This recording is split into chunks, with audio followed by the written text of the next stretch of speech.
Hello and welcome to the Brutal Iron Gym podcast, where our goal is to cut through the BS and deliver the brutal truth about topics related to health and happiness. Today's podcast is number 1343. The topic is Q&A and the title is, Should I use the leg press or the hack squat? Now, if you don't know what a hack squat is, this would be a good time to learn. What you want to do is, I'm going to be talking about a machine in our gym called a hack squat, like not the hack squat, but it's called a hack squat machine.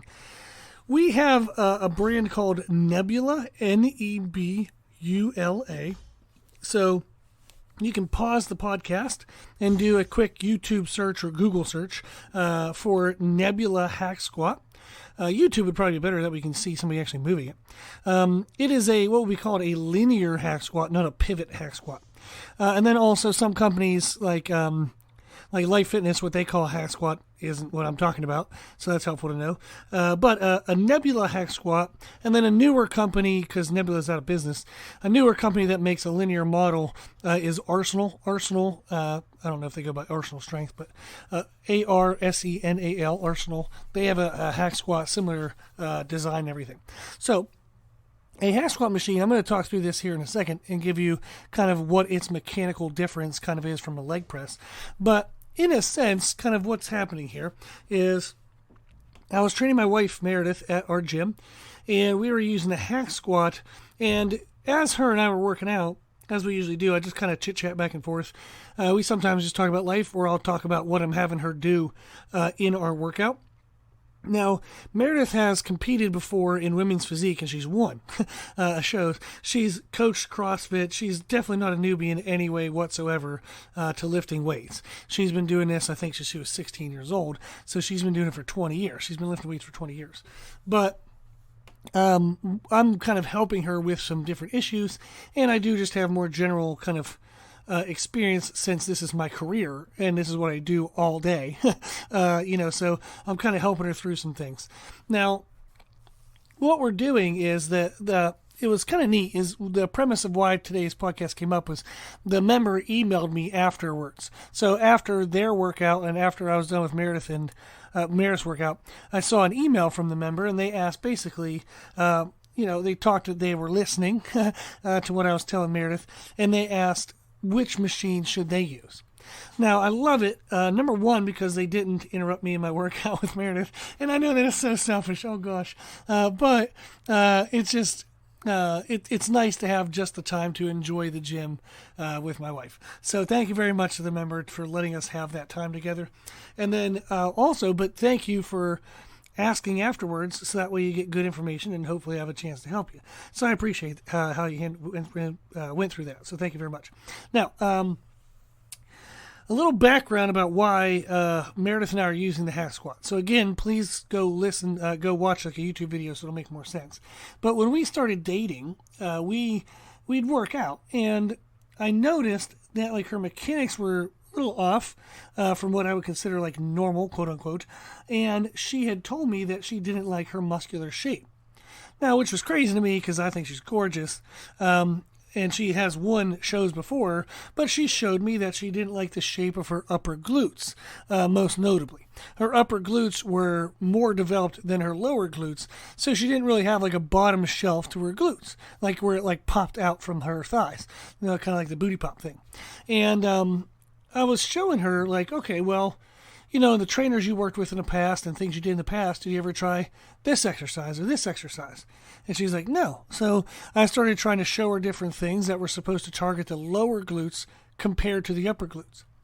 However, what we realized is she would have knee pain when trying to do certain movements, certain positions, and her feet were extremely flared out, almost like her toes were pointing straight out to the side. And I asked her, I said, well, it's kind of an odd question because I'm still getting to know you, but is that how you normally stand? And I'm like, I know that's a weird question, but are you standing like that because it's comfortable or because somebody told you to? And of course, we kind of had a giggle because it was normal for her. So for somebody to ask her, like, do you stand by that by choice? Immediately you're thinking, well, what the hell's wrong with the way I stand? So, good conversation. And thankfully she took it well. But when we talked about it, she said that it was just because that's what she found comfortable. And she showed me a couple of videos of when she used to do CrossFit, and she would catch, like cleans or power cleans and stuff, and her feet were crazy flared out, and often she would also have to like fall forward onto a knee to try to like catch the position and then stand back up.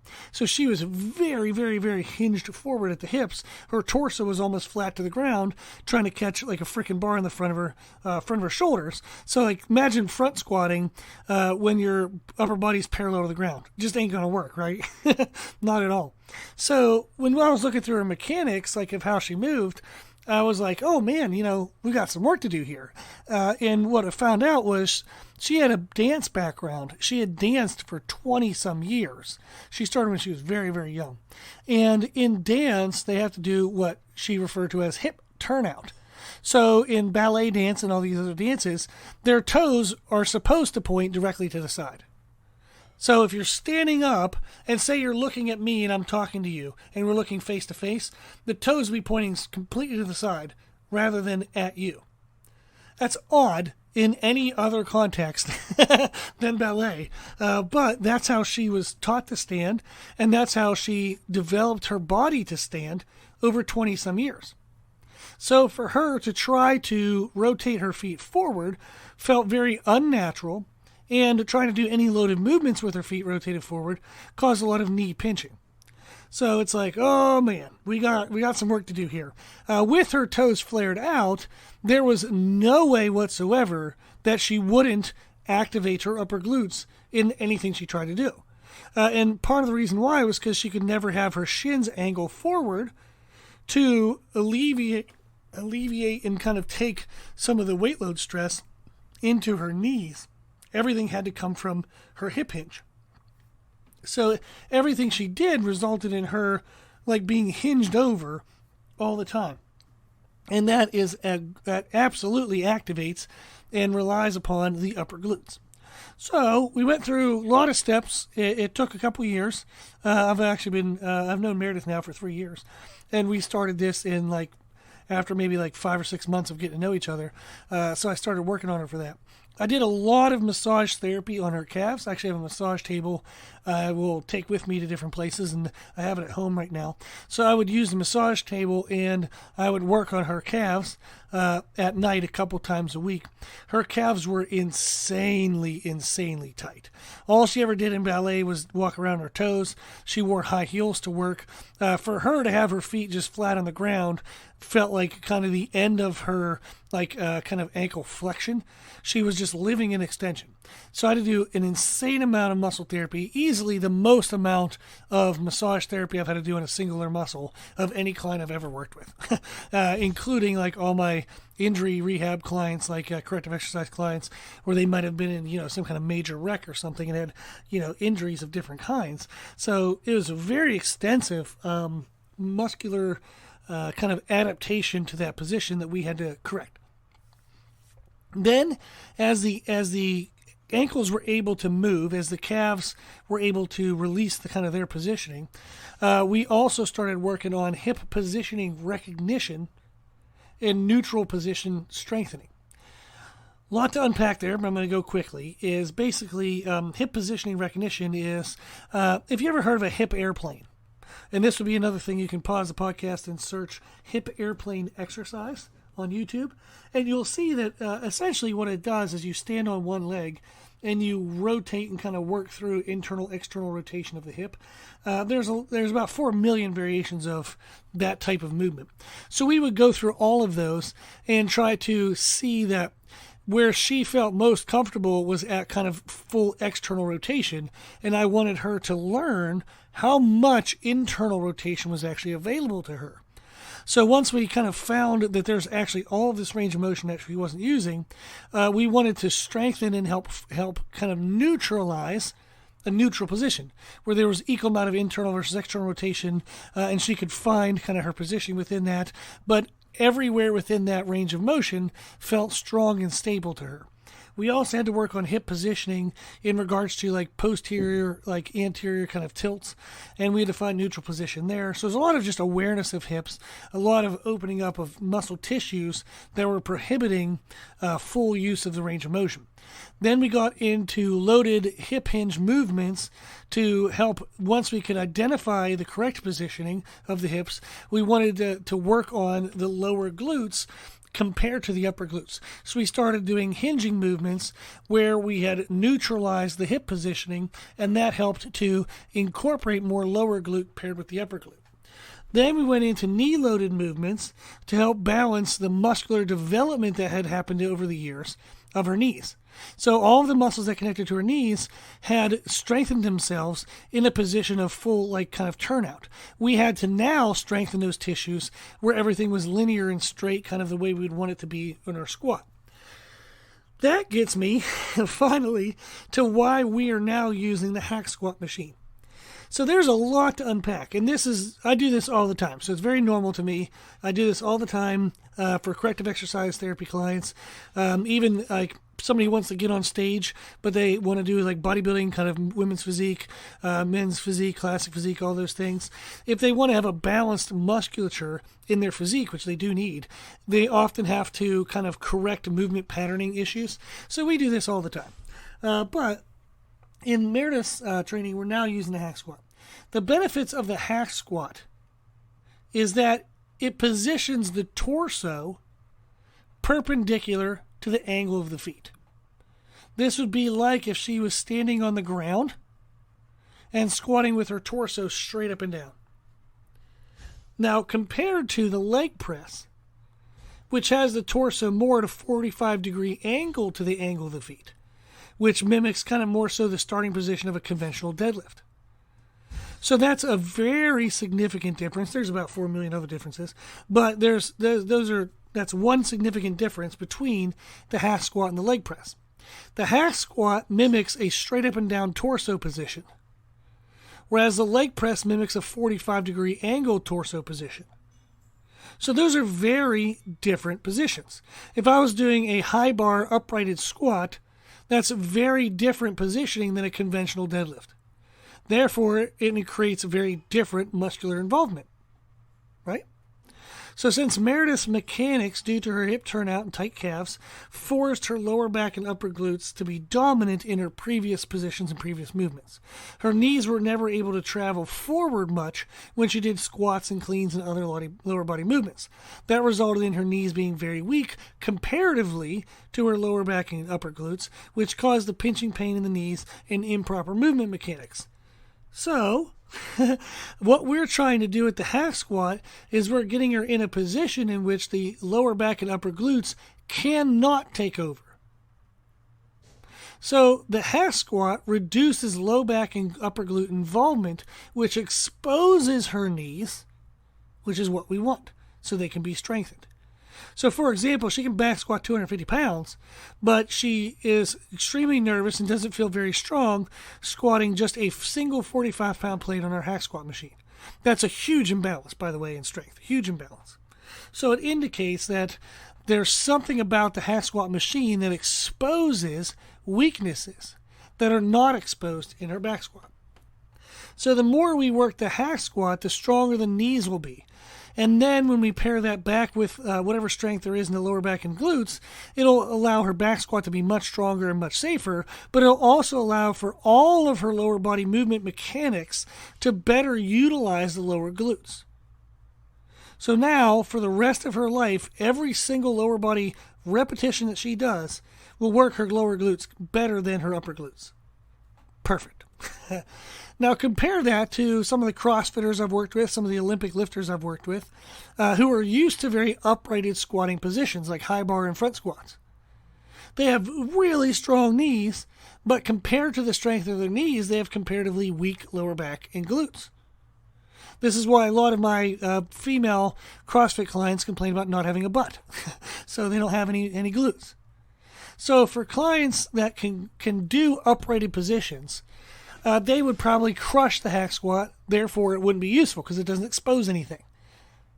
But when we put them on a leg press and force full range of motion, not these little quarter, reps where they stay in their quads, but we get their knees, out to their shoulder width. We get them kind of doing a leg press in what would be kind of like a semi-sumo position, and we get a good full range of motion. What happens is it exposes their glutes, and they talk about getting one hell of crazy soreness in their glutes, which is great. It's not so sore that they, are damaged by it or it's too much, but it exposes their glutes. And that really helps, especially in the sense that something like a leg press, it protects their lower back because you don't actually do any hip extension. You're still only doing leg extension, like knee extension, but it's knee extension kind of driven through a glute contraction, not a quad contraction. So this helps them build up their glutes, which then when their glutes are stronger, they feel stronger in movements like deadlifts, like anything that's hinged over, and they don't have these crazy, horrible back pumps that they typically get when they do like high rep deadlifts and things like that. So if somebody usually has a very bent over, very vertical shin position when they do something like, say, a squat, it looks more like you're doing a good morning than a squat. They could benefit from using the hack squat because it exposes their knees, which the knees normally hide in their larger movements. Whereas somebody who usually does everything very uprighted would benefit from leg press because it forces greater recruitment of the glutes, but without the low back involvement that happens with hip extension. So the difference is that each machine offers is different. So therefore, it's extremely important to know which machine is best for you. So when I have online clients that I do programming for, if they train at like a large commercial gym, so not a home gym, not our gym, but like say a big commercial gym where there's a crap ton of people and it's hard to get equipment, sometimes they'll make substitutions. And I'm always like, that's great, I'm glad you got something in, just let me know what it is. And the reason why is because I might need to adjust their programming. So for example, if they substitute a leg press for a hack squat, or a hack squat for a leg press, that completely changes what they got from that movement. Therefore, I might want to change something in their next lower body workout to account for that change of stimulus. So when it comes to exercise selection, not all exercises are equal. One leg movement isn't the same as another, even if they might look very similarly. There are differences. And knowing those differences can help ensure that you get correct stimulus, correct progression for the effort that you're putting in. So I thought this was fun to kind of just talk through and kind of give us, just more knowledge, more awareness that exercise selection is useful and it does have importance to it. And if you have anything written in a program that you're following, do try your best to try to pick actually those things. If you're one of my clients and you want to make any changes because of the gym being busy, totally fine. I'm glad you got in the gym. I'm glad you're doing something. Just let me know what it is so I can make changes for you. Cool. Well, if you want to learn any more about exercise selection, we do have a bajillion podcasts, but I'll give you 3. Podcast 1245 is a training podcast titled Leg Training, Exercise Selection Considerations. So really good, just kind of extra information in that one. Podcast number 1213, so 1213, and podcast 1221. They both have the exact same title other than their number. So it's podcast 1213, 1221. They're both titled Training, Programming, Education, Exercise Selection Example. So you can learn more about kind of pros and cons of different exercises. So super helpful. I hope you guys really like this stuff. I like nerding out on small details every now and then. If you also like that, please let me know so I do it more often. Our email is brutalirongym@gmail.com. And if you have any nerded out questions you want to provide for me, let me know and I'd be happy to cover them. I really appreciate everybody listening to the podcast, and I hope that you always get something from these podcasts that is a direct benefit into your life. Awesome. Well, if you like our podcast, if you think it's helpful to your life, please share it so that we can help other people as well. Share it on social media has the biggest impact, but you can also just share it in a conversation with a friend. Just the more people that are aware of it, the more people that listen, hopefully we can help just them live healthier and happier lives. Thank you to the patrons of the podcast, the people who financially support the podcast. You can do so on our website now, www.brutalirongym.com. We have a donation link there. You can do a one-time donation, monthly donation, yearly donation. If you do donate, I truly appreciate it. The podcast is well over $1,000 a year for hosting costs. I give an hour to it every single day, and I would love to keep doing this daily, and I'd love to keep it for free. So the financial support makes a huge difference, and I appreciate it very much. Thank you. If you like the information we share in our podcast, you can always find more information from us on our social media channels on Instagram, Facebook, Twitter, and YouTube under the name Brutal Iron Gym. If you have any questions, feedback, suggestions, anything that you want to know, let us know at our email, brutalirongym@gmail.com. As always, I hope this was helpful, and thank you for listening.